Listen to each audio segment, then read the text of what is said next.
You're watching How Leap. Let's check the battery health on your MacBook.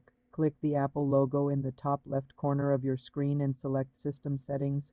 In the System Settings window, click Battery in the left sidebar, then click Battery Health on the right. Here you will see a percentage labeled Maximum Capacity.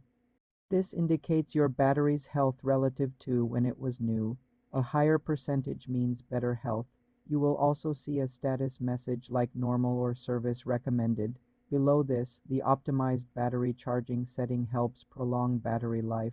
For more detailed information, you can use the system report. Click the Apple logo again, hold the Option key, and select System Information. In the left sidebar, under Hardware, click Power. Look at the Health Information section for details like cycle count and condition.